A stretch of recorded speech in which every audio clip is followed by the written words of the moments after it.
Good afternoon, everyone. I know there are many of you out there who are just joining us. I'd like to welcome you very much to our presentation today. This is the Center for Latinos and American Politics Research. I am Rodney Hero, the director of the center, and we are very privileged and honored and grateful today to have Ernest Calderón, who will be making a presentation. Mr. Calderón, who's a graduate of the has served as on the Arizona Board of Regents for a number of years and is a emeritus in that role. We'll be talking today about his reflections on his experience in that role, and we'll be placing that in the larger context of Arizona's society and politics and so on. Let me just say a couple of quick things about the center. The center is focused on issues, as the title suggests, of Latinos and American politics, and we focus on a variety of normative empirical questions. And some of those, a number of those, focus on issues of public policy. And today, Ernest will be talking about a very central issue of public policy for Arizonans and indeed American society more broadly, and that is issues of education, particularly higher education in Arizona. He will give us background in terms of some essential knowledge about that, as well as his own experiences in that regard. He has a really interesting and incredible background and set of experiences that I hope you have had an opportunity to read about in the material that you were sent in advance of his presentation. So please be sure and do so. I would recommend it highly. But for the moment then, let me go ahead and turn over to Ernest Calderón. And again, very much thank you for being here, and we very much appreciate you doing this. And we welcome everyone out there and appreciate your being here for this presentation. Ernest? Great, thank you very much. You should have in front of you slide one, and for the lack of a better title, I just came up with personal reflections. These are my own personal reflections. I have been a student of the Board of Regents since I learned about it in 1975 and was honored by Governor Janet Napolitano to be appointed to it. So these are my opinions, like them or not. If you disagree, that's fine. Just be respectful, and we can talk about it. Let's move on to the next slide. What is the Board of Regents? Well, you need to know that the Board of Regents is created in the Arizona Constitution. A lot of people don't even realize that Arizona has its own constitution. Most states do, if not all states. But the Board of Regents is right in the Constitution, and it says it's in charge of the general conduct and supervision of the public school system, such as state institutions. Now, what that means is not the public school system, elementary schools, high schools. They're talking about the universities. And when the Constitution was drafted in 1910, we became a state in 1912. In 1910, a lot of our Constitution is patterned after the Wisconsin Constitution. And in Wisconsin, they have a Board of Regents as well.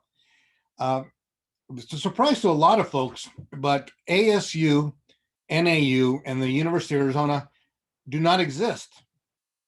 Now, I know what you're thinking. What do you mean they don't exist? Well, legally, they are not legal entities. They are an arm or an extension of the Board of Regents. That's why when you watch like public television, my favorite show is a show called Horizonte with Jose Cardenas, you'll notice at the bottom of the screen, it says copyright Arizona Board of Regents. It doesn't say copyright KET or copyright Arizona State University. Only legal entities can hold a copyright. And ASU, NAU, and U of A don't exist legally. It's the Board of Regents. They're an extension of the Board of Regents. Next slide. In 1864, well, this is a lot people don't realize this, the first territorial legislature authorized the creation of the University of Arizona. And it's either lore or truth, I don't know, but they say that some people say that Phoenix got to pick the mental hospital first, and Tucson got stuck with the University of Arizona, or vice versa. But clearly, the state hospital and the University of Arizona were created around the same time, and they created a Board of Regents, and later it metamorphosized into a school in Tempe and one in Flagstaff. I think Tempe was founded in like 1896. NAU was founded in 1899. But you can see that this is a long history. Next slide, please. In 1945, we have what we have is the more modern model of the Board of Regents. They signed a bill that said that there would be each school had its own little governing board, and they decided they would just metamorphosize it in, or just bring it in to one Board of Regents. And a lot of people don't know that Arizona State University at Tempe was Arizona State Teachers College. It was blocked by the regents from the University of Arizona to become a university. So in 1958, it was actually put on the ballot in Arizona to whether Arizona State University should be called a university. And you can imagine how the votes went, but there was more power in Phoenix than in Tucson, even then. And Arizona State, by vote of the people, became a university. NAU didn't have that problem by that point. In 1966, Arizona State Teachers College at Flagstaff became NAU. NAU has always been kind of like Switzerland. The U of A and ASU don't have any problems, or like Canada. Next slide, please. So, but you attend the university, it doesn't exist. It goes back to what I was talking about. The Board of Regents create things, and one of the things they created was each of the universities. And they create all the policies and regulations that the university follows. People don't realize it, but whenever there's a new course approved, or a new school approved, or a course deleted, all of that goes to the Board of Regents. Now, the Board of Regents doesn't drill down on every little thing, but there are times when the Board of Regents does drill down. So everything comes out of the Board of Regents. They have meetings about every other month for about 2 or 3 days. You get a book that's about, well, you used to get a book, it's electronic now, but you used to get a book that was about a foot thick with all details, budgets, and the like. And as a regent, you would have to study it. By the way, regents are not paid. They're volunteers. So you don't have staff, you don't have any of that sort. I was fortunate the year I was president of the Board of Regents that the board hired me an assistant for that year to help me juggle things, because there were a lot of ribbon cuttings along with heavy duty things. Next slide, please. What are ABOR's powers? Anything necessary for the effective governance and administration under its controls. And the powers are plenary, meaning they're not reliant on anybody else. And it's sort of analogous to the Corporation Commission. The Board of Regents is constitutionally created body, and it exists on a plane equivalent to that of the legislature. We're going to study that in a minute, but you'll see the cases below for those of you that are curious. Please look them up, and the statute. Next slide, please. Well, how's all this relevant to you? Well, first of all, the Board of Regents, the abbreviation is often called ABOR, A-B-O-R. And it is allowed to hire its own central staff, and they have about 20 people that work at the central office. State law, official state law, says that you have to have your own staff, and the Board of Regents cannot be housed at one of Arizona's 3 public universities. In other words, they want the regents to be very independent of the 3 universities and not be reliant on the universities. Now, let me tell you the fallacy in that. When the Board of Regents needs money, they just assess each of the universities. So this is kind of the tail wagging the dog. The universities are the ones that bring in the big bucks, and the Board of Regents appropriates money from the universities. Now, there is a state budget that money passes through the Board of Regents to the 3 universities. But I think, as President Michael Crow likes to say, ASU, Arizona State, is no longer a state university. It's a state located university, in that it's probably around 15 to 20 cents on the dollar comes from the Arizona legislature to run ASU. Everything else comes from tuition, research, etc. When I was in school at NAU in the 70s, 95% of the money that came to NAU came from the legislature. Now that has shrunk down to about 30%. Arizona State receives probably the least amount of money per capita because it's the largest. Now, the Board of Regents hire 3 people other than their staff: the president of Arizona State, the president of Northern Arizona, and the president of the University of Arizona. They serve under a written contract. I encourage you to go online and try to look at Michael Crow's contract, or Rita Cheng's contract, or Robert Robbins' contract, because it's very interesting. Many people think that they are paid an incredible amount of money, but in Michael Crow's case, he's got 70,000 students that he's responsible for. And if you look at somebody in business that has 70,000 employees or the like, or responsible for, you'll see that Michael's salary is very modest compared to his counterparts in business.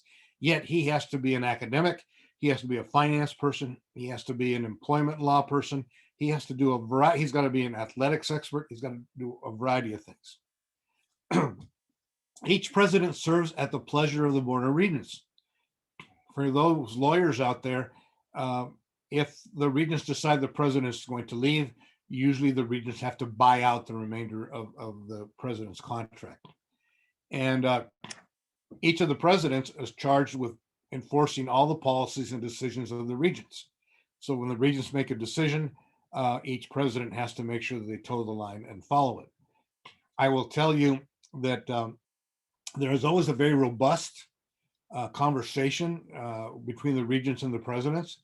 Oftentimes it's in public, sometimes it's in private, and the presidents push back on policies, the regents push back.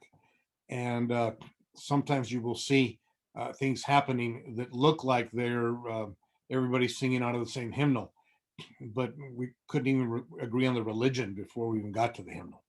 So people do their best to put their best foot forward. Next slide, please. These are the regents. Here's a list of them. Larry Penley, he's the president. Karen Taylor Robson, Ron Shootman, Lindell Manson. Penley's from Phoenix, Robeson's from Phoenix, Shootman's from Tucson, Lindell Manson's from Flagstaff, Bill Ridenauer, lawyer here in Phoenix, Fred Duvall, a political guy here in Phoenix, Catherine King from Phoenix. She's also an applicant for the Arizona Supreme Court, so stay tuned. Anthony Rusk is a student regent voting, and Nickel Dave is a student regent non-voting. In about the late 1970s, there were no students on the Board of Regents, and the Arizona Students Association pushed to have a student representative on the Board of Regents. That changed in the 80s, where they had 2 students, but they were non-voting.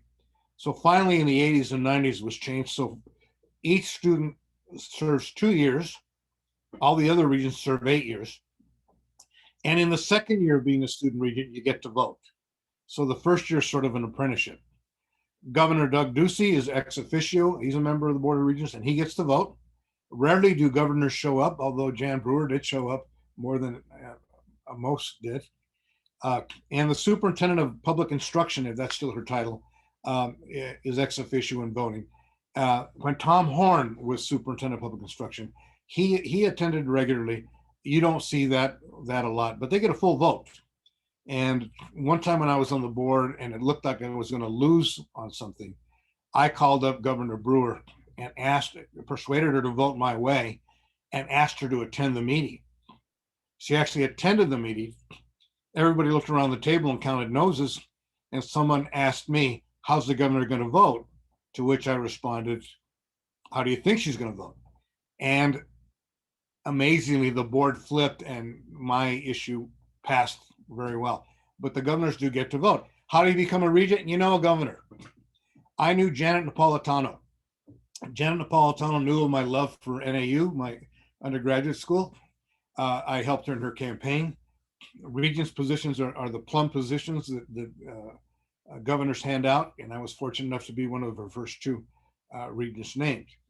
Now, I'll talk a little bit later about Senate confirmation, but when Governor Napolitano won in the election, she spiked the ball in the end zone, meaning, no, I beat you, Republicans. So I was then up for Senate confirmation. Guess who they picked on? They picked on me. They talked to every secretary I ever worked for. They talked to my neighbors. They tried to find out if I had financial issues, and they really grilled me until, amazingly, in politics, one day I got called down there, and it was a love fest, and I was confirmed. Next slide, please. As I said, they're selected, nominated by the governor, 8-year terms. You are eligible for reappointment, which is rare. A guy by the name of John Babbitt served 16 years from the 50s to the 60s. A woman by the name of Esther Capon served 16 years from the 70s to the 90s. Rudy Campbell from Tempe served 16 years, but they were 2 terms that were bifurcated. 8 years one, and then like 10, 15 years passed, and then another 8 years. And then currently, Fred Duvall, he served 4 years. He had a limited term on the Board of Regents, and then the guy he ran against for governor appointed him to the Regents, and Fred will serve another 8 years. There is no limitation. If Fred likes the next governor, they like him, you might see an extension of that. It does take a tremendous amount of time. How they do it and have business is difficult. Now, we talked about Senate confirmation. The Arizona Supreme Court decides life and death issues. They do not have to be confirmed by the Senate, neither do the Court of Appeals or any judges. But the Board of Regents have to be confirmed by the Senate. And this is a public policy thing. Back in the 1800s, and the state was formed in the early 1900s, judges were elected. So everyone believed that that was the fail-safe. Since regents were appointed, everyone wanted to make sure that regents received scrutiny.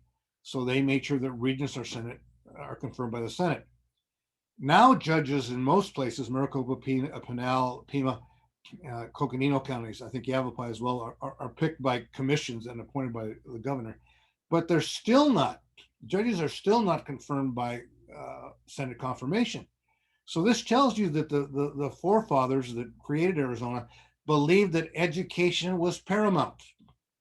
We want to make sure that whoever's running our university is properly vetted and cares about people. And I remind my friends on the Supreme Court that they had it easy. They didn't have to go through Senate confirmation. But that just tells you that education by design is paramount in Arizona. Next slide, please. You're going to hear this phrase, nearly as free as possible. Everywhere we talks about that, and there are always lawsuits everywhere. In the Constitution, it says that the regents are supposed to provide instruction as nearly free as possible. And the Supreme Court has seen this case so many times, most recently in the last couple of years. And it's up to the regents to determine whether tuition is reasonable or unreasonable. And so you'll find in this case, Attorney General Brnovich didn't believe that the regents were carrying out their duties like they should. And he brought a lawsuit challenging the regents' authority. And as I recall, the Supreme Court or the courts ruled in favor of the regents. That might be on appeal. Focus on the cost of instruction. That's what should be nearly as free as possible. But there's a lot of other things that the university does. You've got healthcare, you've got parking, you've got athletics, you've got laboratories, you've got a lot of things that aren't directly related to instruction. Well, those can be funded away from this as nearly as free as possible requirement. Next slide, please. Let's talk politics. This is the School of Politics. There has never been an African-American appointed to the Arizona Board of Regents. And usually every governor is approached by the African-American community, and most recently by both the African-American community and the Hispanic community, and asked to appoint an African-American. I don't know if Governor Ducey was asked or not, but we've never had an African-American appointed to the Board of Regents. There's only been one Native American in the history of the state appointed to the Arizona Board of Regents. Luann Leonard, I call her my sister because she was just wonderful. We served together, and she's Hopi, and she served. I do know that when her term ended, the Native American community communicated with the governor and asked that the governor appoint another Native American, and he declined to do so. And if you know anybody in the Native American community, they might be able to fill in the blanks there. There's been one Middle East Asian American appointed, a physician from Yuma, done a great job. He's off the board. There's never been a regent appointed with the brand LGBTQ. In other words, there may have been members of the LGBTQ community on the board, but they never flew that flag or anything of that sort. And that might be an issue. We'll talk about it later. Most of the regents have been men, but since statehood, there's been a large variety of women coming forward. And since about 1975, the composition is almost 50-50. So you say, what about Hispanics? And this is where I always get caught up. When I was doing my graduate work, I used the word Hispanic, and I was challenged by my professor. He said the appropriate word was to use Latinx. So I wrote a paper, did fine there. Recently, I was conversing with people at Arizona State, and I used the phrase Latinx, and they said that was politically incorrect. So here are some labels. You pick the one you want. Hispanic, Latinx, Latinos, vatos, y vatas, okay? Pick the one you want. But have we had any on the board? Next slide. Yes, look at this list. At the top, it's very important. 1886, Manuel Samaniego from Tucson was on the Board of Regents. Public policy, once again, believed that our universities should be equal opportunity. And they wanted to make sure that people that stewarded the universities reflected the state. Now you'll see a long break in there, and that's due to politics, but you'll see Mr. Hakami from Tucson, the Governor Castro, my dear friend Theo Tachias, he was from Flagstaff, Edith Auslander, who's from Tucson, the late Art Chapa from Tucson. You can go down the list. And I do not know the new member, Cecilia Mata. She's from Sierra Vista. In her bio says she was born and educated in Panama, fluent in English, Spanish, and Chinese, which begs the question, when a Latino goes on the board, are they representing a particular group, or by the very nature, since they're Latino, is that enough? Some of my friends say, if you're not a Mexican American, or at least somebody who was born and raised here, you're really not advocating for our Hispanic community.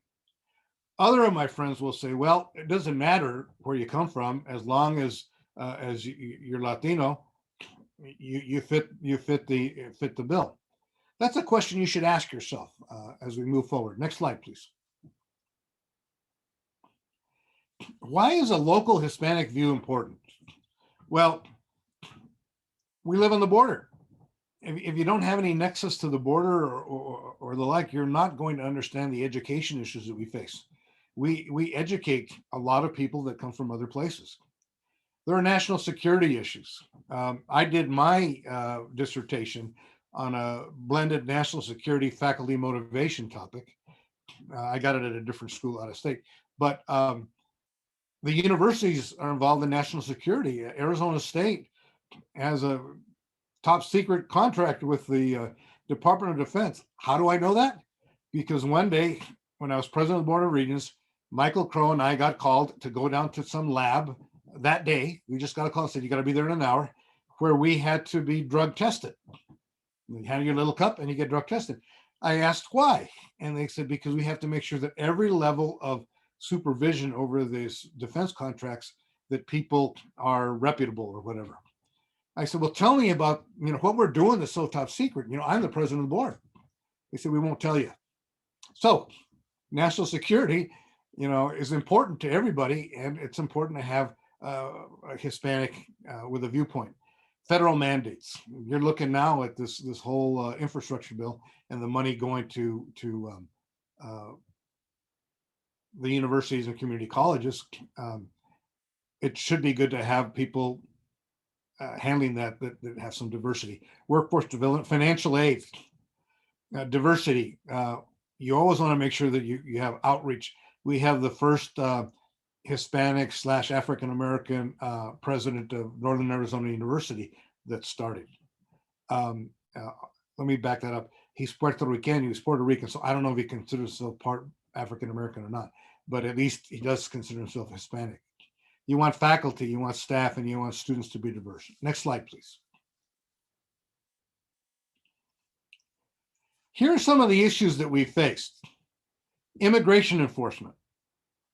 When Regent Chapa was on the board, immigration would stop on campus at the University of Arizona and pick up students that did not have their green card on their person. When I was a regent, we spotted immigration vehicles on campus. And I asked President Likens to order them off campus, and he did. He ordered no immigration people on campus. We wanted all students to be able to study without any fear. Social workers have often reported on things that are very controversial. In many cases, the Tucson community didn't like it, and we had to stand up for their academic freedom, which goes to the next one. That was one of my big pet peeves. People should be allowed to teach. There was an issue where they were going to require faculty members to allow students to leave the classroom when they found anything objectionable in the course. Well, what does objectionable mean? I fought against that. Student safety. We're talking about COVID and policies, distribution of financial resources, civil rights. We've never been segregated in our universities. Establishing school centers. The ASU School of Politics was created by the Board of Regents. Mistreatment of classified employees. I walked into that one where we had a vice president calling the Native Americans Injun, INJUN, and calling the Hispanics wetbacks. These were janitors and carpenters and the like. We put a stop to that. John Hager, President Hager, fired the guy. Next slide. There we are. Reproductive rights. Regents got involved. Women wanted to be able to receive birth control on campus. There was a bar to that, and the regents got involved in that. Reproductive rights. If you go to the University of Arizona Medical School, you are going to learn how to perform an abortion because it's a medical procedure. There were forces that did not want that to happen. Felons' ability to matriculate. A convicted murderer petitioned the Board of Regents to be able to go to law school at ASU. And the Board of Regents said, yes, you can do that. Dreamers. I think it goes without saying. The Regents try to embrace the dreamers and try to make sure it's as easy as possible for them to go to school. If you don't believe in dreamers, that's your opinion. But who's going to pay your Social Security? It's the generation that's coming forward, and dreamers are a big part of it. Community college articulation. It used to be competitive between the community colleges and the universities. When I was on the board, we streamlined that so there'd be common course numbering and people from community college could move right through. Voting rights. Can you be challenged on campus if there's a polling place on campus? Those things. International student rights. The previous president barred a lot of people from the Middle Eastern countries, Muslim countries, from coming back to school here. In one case at Arizona State, a gentleman who lived in a predominantly Muslim country had to defend his dissertation at ASU, but he was not allowed into this country. So I'm speaking out of school here, but Michael Crow and Ponch, one of his right-hand people, arranged for Ponch to fly himself and two faculty members to Mexico City, where that person flew to Mexico City and defended his dissertation. Universities are supposed to provide a level playing field, and I take great pride in what Michael Crow did there. Next slide, please. There we are. I think I made it 30 minutes. I hope you have questions. While you're trying to come up with something, it was one of the best things that ever happened to me, and it's kind of one of the worst things too. You have a tremendous amount of power, and sometimes you don't, or at least I didn't dispense it as kindly as I should have. On the other hand, I saw a lot of wrongs, and I got to right them. I got to correct them, and it's been an honor in my life. I don't think I would ever want to be a regent again. It's too time consuming, and I do believe that life is better looking forward than looking backward. And so there. Any questions? And I don't know who's going to field them, or if they're going to pop up on the screen, or what. The way it will typically work is that people will submit questions and I will see them and read them out to you. So people out there, if you'd like to submit questions, please do so. You will see behind me a mural of the Morenci copper mine. It doesn't look that pretty anymore, but while I was going to college, I worked in that mine.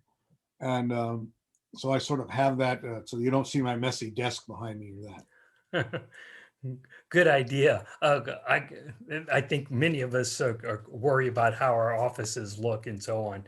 Yeah, here's a question. Angie is inviting questions, so please submit them. Actually, I have a question that something you mentioned early on, kind of in passing, but let me ask you this. You said that the Arizona system was patterned after Wisconsin. Correct. Why Wisconsin? Is there any particular reason? Were there people from Wisconsin who came to Arizona, or was there something about that system that was particularly appealing or whatever? Yeah. At the time that Arizona was formed, copper mining was a big deal here. It was the largest industry.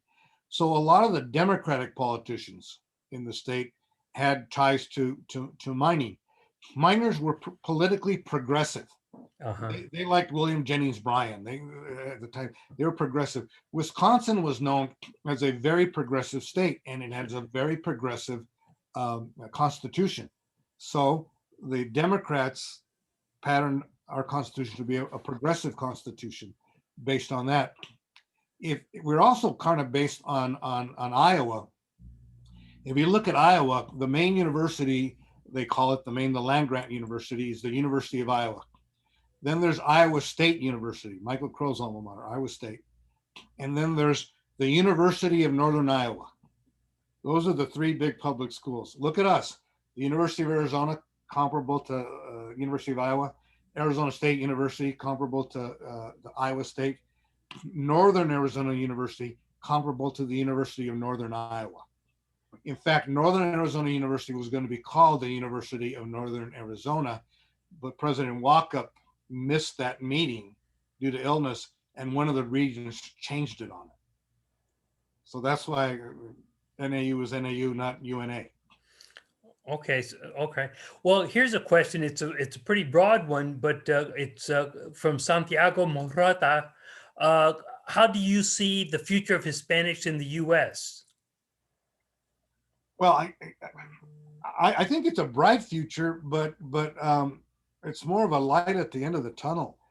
I think that what you're seeing is a disenfranchisement by states of our voting power, Latinos' voting power, and we're going to have to fight through that to make sure that we can flex our muscles. Right now, I think it's pretty clear from President Biden that he is very grateful to the African American community for delivering a variety of states like Georgia. In 20 years, it's going to be the Hispanic population. And a good question is going to be, are we going to become homogenized so that we have 50% Republicans, 50% Democrats? Are we going to maintain sort of a moderate to liberal bent, maybe socially liberal but fiscally conservative? I think it's bright. I think we will see a Hispanic president of the United States, hopefully in my lifetime. I'm 63, so hopefully in the next 20 years. But I do think it's right. But la lucha, the fight is going to have to continue. And let me just evangelize for a moment. Your fight, if you're Hispanic, or it doesn't matter who you are, your fight is going to have to be for somebody that doesn't look like you all the time. That remains when you see somebody being mistreated. And I'm here because a lot of liberal white people, white men, believed that diversity was important, and I got a scholarship someplace along the line. I can't judge them by the lack of pigment in their skin. You have to judge them about content of their character. Well, you as a Hispanic or whatever, you're going to have to stand up and advocate for people who have less power than you. That's another way the Hispanic community will become elevated to the position it should be in. We do not sit on the sidelines. We stand for what is right. Okay, good. Here's a question. It's a somewhat long question, so please bear with me. I get long answers. It's from Joshua Brooks. It says, does there or should there be or should there exist an official pipeline from underrepresented and undereducated through to GED, community college, and through to a bachelor's degree? The background, he says, is that I have a law degree. I came to higher education by means of a GED, community college, and then ASU undergraduate education. After that, I moved relatively easily into graduate education, earning a JD and a MD Div. I found my own pipeline, but an official one with guides would have been helpful. So I think he's trying to say, how do people make their way, find their way? If I'm correct in terms of the spirit of the question, yeah. First things first, congratulations. Your story is a Horatio Alger story. It's wonderful, and congratulations to your parents or whoever encouraged you. Yes, I agree. There should be a pipeline, and there can be a pipeline. We didn't have when I was on the Regents, we had no way to measure where students from high schools wound up unless they came to our universities. If they didn't go to school, we had no way to measure it. So we joined the National Clearinghouse, which was a controversial thing because the Regents had never done it before. But now the universities can measure where students go after high school.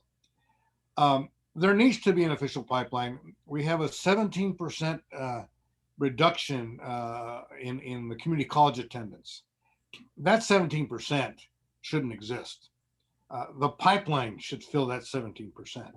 But what it's going to require is the regents, the community college people, the high school people, the labor unions, the businesses that hire people who quit high school to come together and to put together a plan.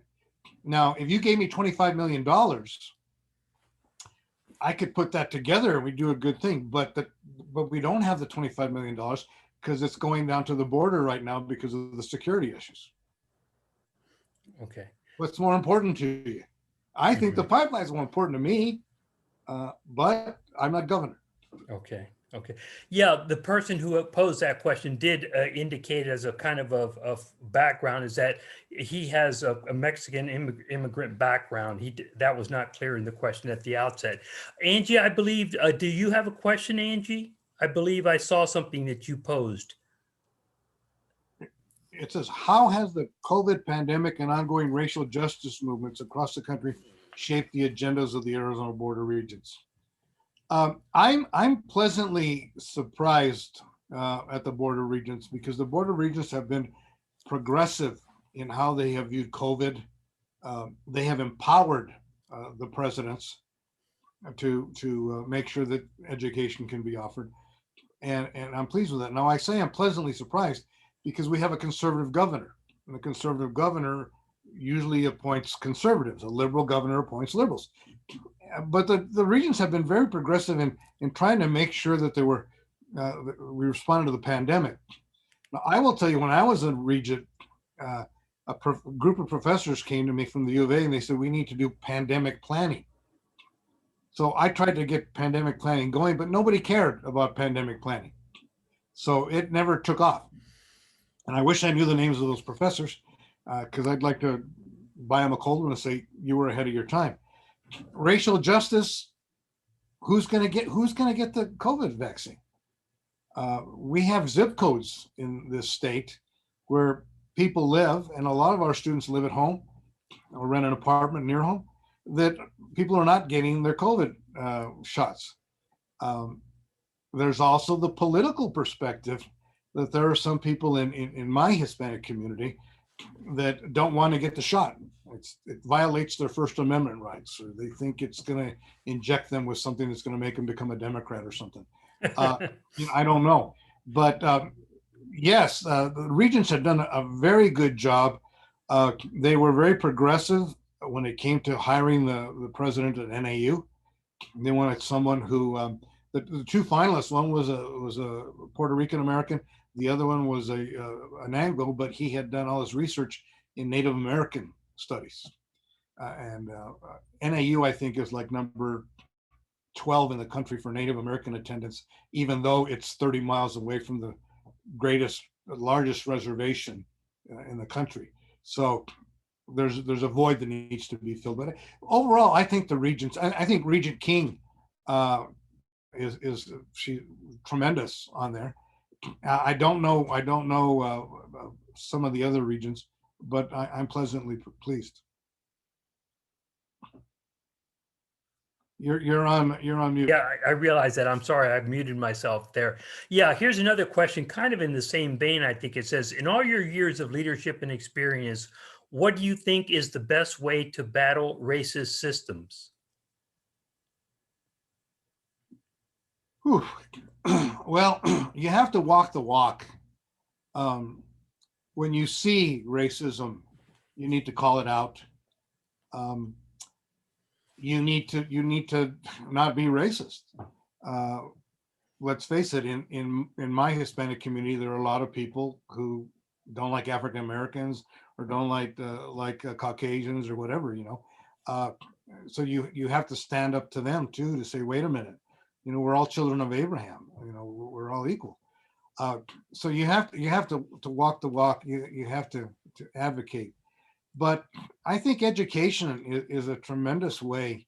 I think education and travel are two of the best ways to deal with racism. I think it was Mark Twain that said, you know, if you send somebody around the world, they'll come back without being bigoted at all, because they will see other cultures. That's important. I would encourage everybody, if there's a student out there that's thinking about going on a vacation, save your nickels and dimes and go someplace that you didn't normally think you'd go. You will learn a lot, and wonderfully, people will learn from you. You will be our ambassador there. And like when we go to when my wife and I go to France, people are surprised that I'm not rude. Well, you're an American. You guys are rude. And I say, no, we're not.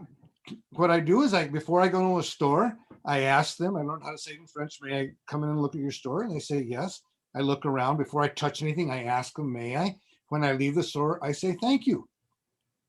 Most Americans don't do that. And when they speak to most Americans don't understand them. The Americans turn up the volume, like a higher voice will help them. So you'll be an ambassador. They'll say that. I was in Israel and I was speaking Spanish to somebody in Israel. And they said, you're an American. Why do you speak Spanish? I said, that's America. We have all sorts of people that speak all sorts of languages. So I think that's one way too. We import a lot of bigotry, just like it's homegrown and we import it. So I think those are ways. I think that we can fight racism. Recently, Prince Harry, I think, was on Oprah and said that I think his wife said that when they got married, somebody in the royal family said, "Well, what's the baby gonna look like?" Yeah. Whoa. That reminds me of growing up in Arizona in the 1960s. You know, we've got to be able to avoid those types of misstatements. And we've got to be able to gently correct people. We're too quick to condemn people. We need to give somebody a bite at the apple, or one swing at the ball, maybe two swings at the ball. I say this to my family. We're Latinos. We believe in mercy. We believe in mercy. So gently correct people when they do things, and they'll realize, boy, he looks different than me, but boy, does he walk that straight path. I hope that's helpful. Okay. Let me ask you this. I don't see any questions there right now, unless somebody has one that I have not, that I'm overlooking. I don't think so. Okay.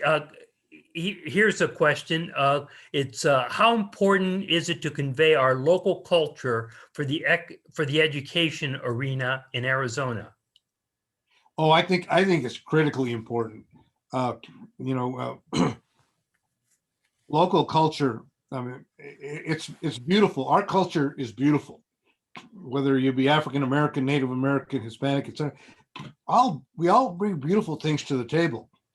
That has to transcend our kitchen table into the boardroom, the board table, and into the classroom table. We have to have professors that look like our community. We have to have professors that reflect the diversity of the community. I remember Raul Seguerri, who's ambassador to the Dominican Republic, head of National Council of the Raza, Sure. was here, and he wanted to bring Linda Chavez. Linda Chavez is a prominent Hispanic who was known as a very right-wing Hispanic. Yeah. She pulled herself up by her bootstraps. Raul brought her, and they wrote to the Board of Regents. They said, Hispanics wrote to the Board of Regents. They wrote to me. They said, you have to stop this. How can he bring her here? I supported Raul and said, let's give everybody both sides of the picture. So he got to bring Linda Chavez in. There were protests. People heard her. Some agreed. Most didn't. The next year, he brought the Reverend Al Sharpton to ASU. Well, I got letters from people. How can you let him do that? He's bringing Al Sharpton here, et cetera, et cetera. Supported him there. It's important for all of our cultures, whether they be national or local, to permeate down into education. Some people don't understand that in Arizona, the highest percentage of minorities are of Hispanic descent. If you talk to a lot of CEOs, you talk to them about diversity and they'll mention African Americans first. Well, I'm glad they mentioned African Americans, but they don't realize that our numbers are 25% perhaps. African Americans are 6% perhaps. So the only way these captains of industry and chiefs of universities are going to learn about the complexion of our community is for us to get to be there, be in their faces, get to know them. And I think it's very important. Run for school boards. Make sure your kids go to school. Go to parent-teacher conferences. Let the teachers see, well, you're not so-and-so's mother, but you're so-and-so's aunt, and you're going to be there. I hope that's helpful.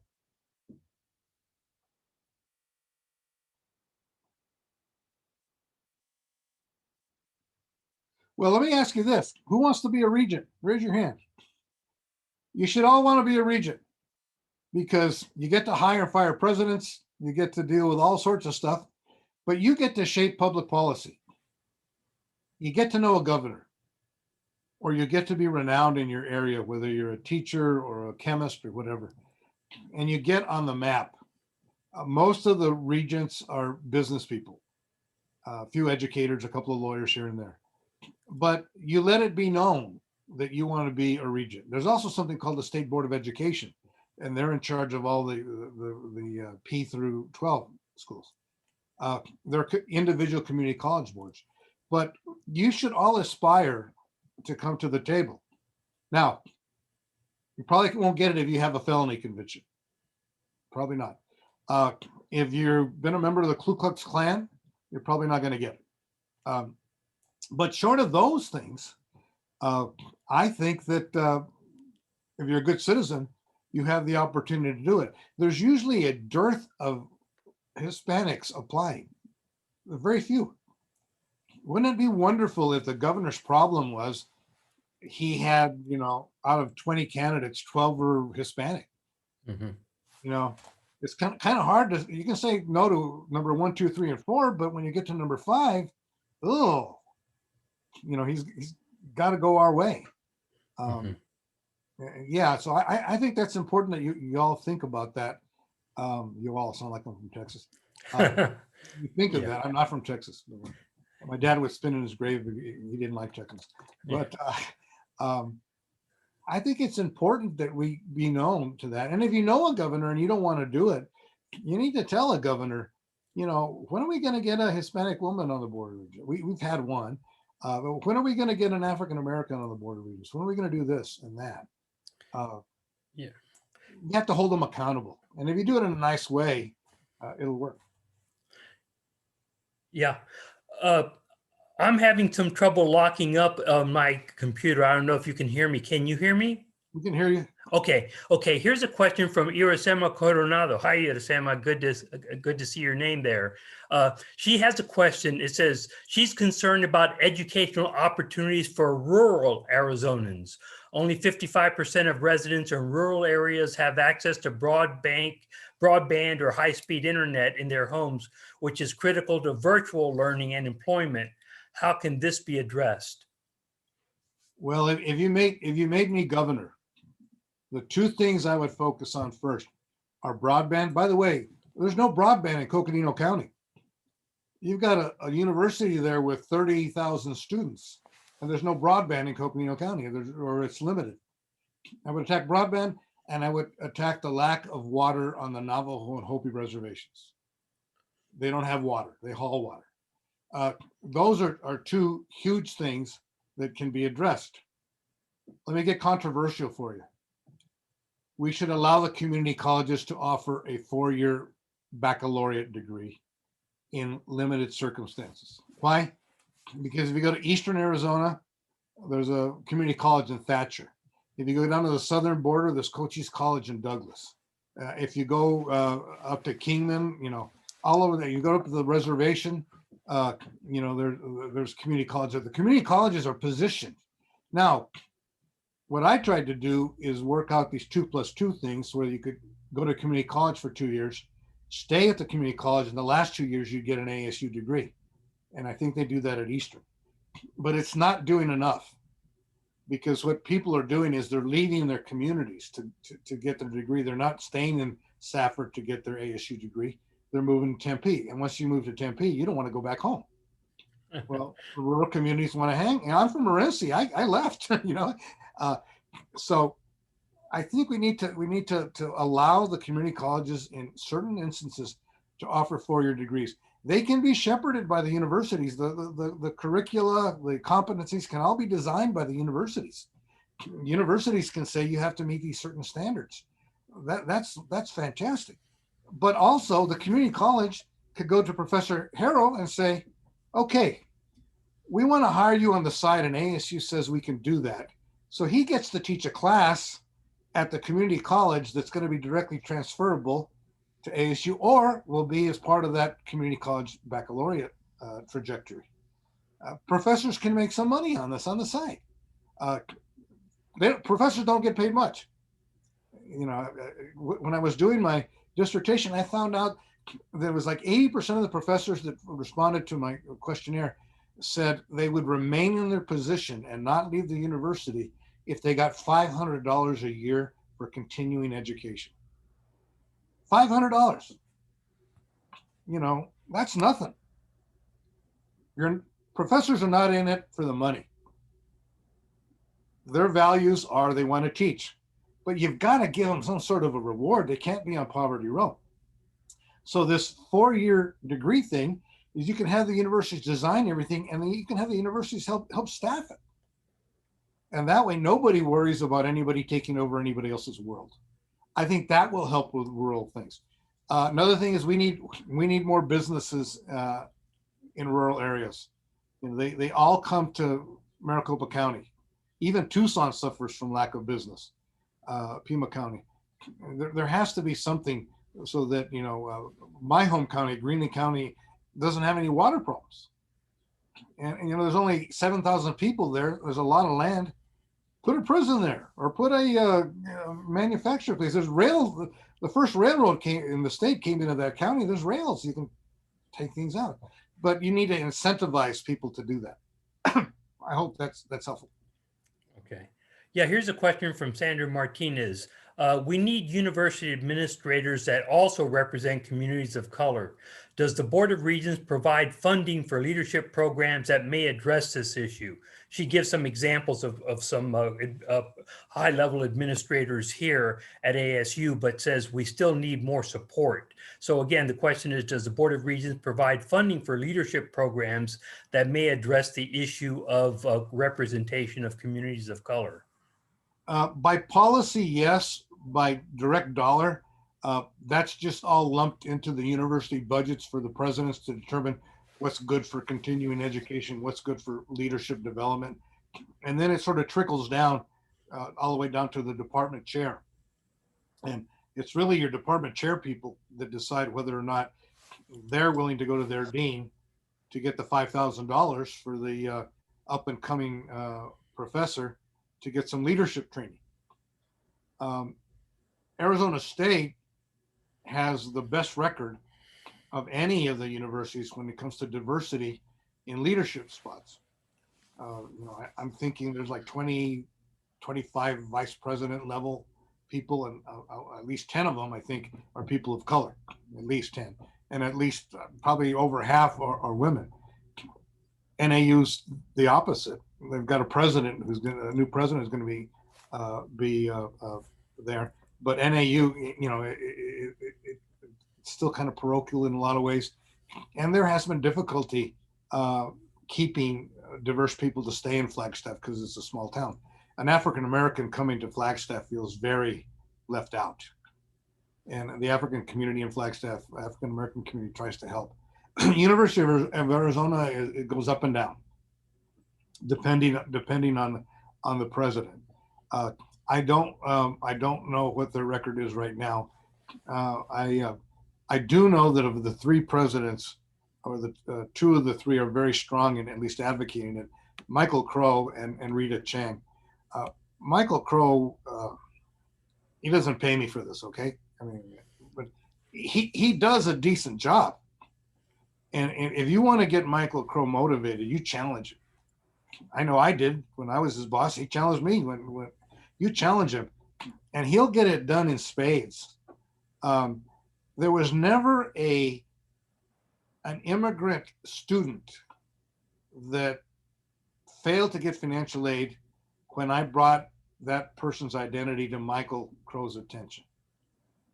He would get money for people that were politically incorrect to get money. He always is looking for diverse people. I guess his new provost is Mexican American. She's from Superior, Arizona, which I wouldn't wish on anybody, but she's from Superior, Arizona. But they do that. But yeah, it trickles down the budget. The way I would think about this is I would try to get other professors of like color outlook, and then maybe bring that to the faculty senate, bring it to whomever will be a strong advocate, and say, we need a certain amount dedicated to leadership development for our diverse professors. It can work. When I was a regent, we took 17 cents of every dollar, everybody's dollar. We cut it right out of tuition. 17 cents of every dollar went to minority scholarships. 17 cents. A lot of people got angry, particularly non-minorities. Said, you're taking my money to pay for some minority kid to go to school. And we said, yes, we are. Period. It makes a better world.